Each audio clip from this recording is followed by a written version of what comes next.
युधिष्ठिर जी को मोह हो गया। किस बात का मोह हुआ?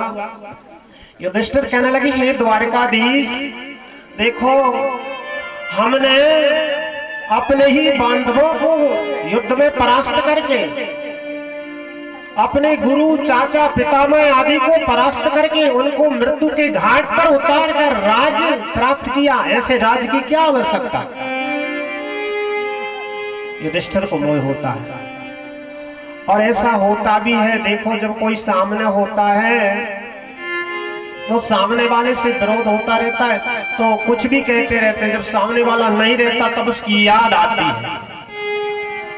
तो इस बात का हमें ध्यान रखना चाहिए कि संसार की वस्तुएं जितनी भी हैं वह वस्तुएं तो प्राप्त हो जाएंगी, लेकिन अपने जो प्रेमी हैं, अपने जो मित्रजन हैं, अपने रिश्तेदार हैं, परिवार है, वो पुनः प्राप्त नहीं होता।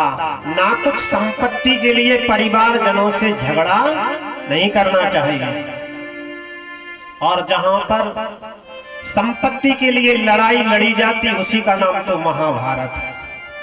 और जहां पर संपत्ति के लिए एक दूसरे को त्याग कर देते हैं उसका नाम रामायण है।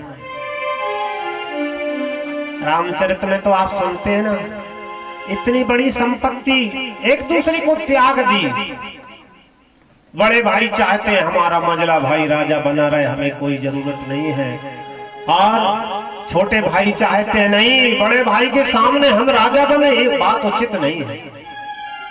आज के व्यक्ति छोटी छोटी बातों के लिए, ना कुछ स्वार्थ के लिए अपने परिवारजनों से झगड़ा कर लेते।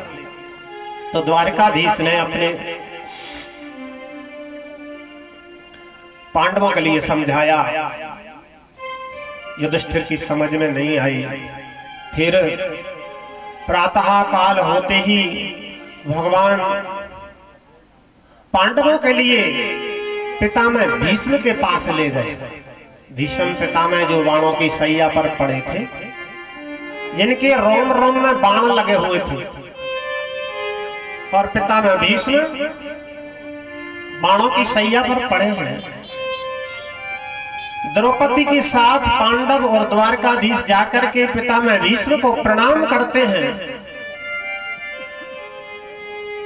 भगवान द्वारकाधीश ने भीष्म पितामह से कहा, यह तुम्हारे नाती हैं, ये राजा बन गए हैं महाराज,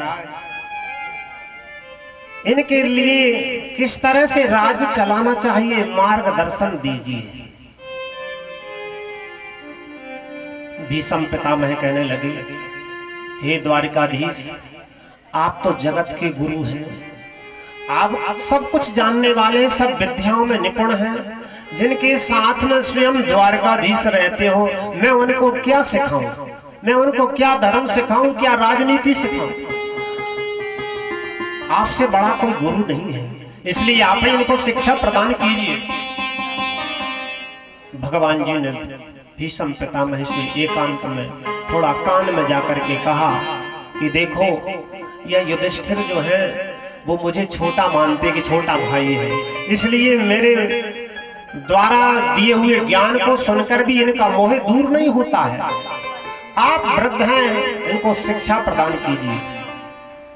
भीष्म पितामह ने उस समय राजनीति और धर्म ज्ञान सब शिक्षाओं को प्रदान किया।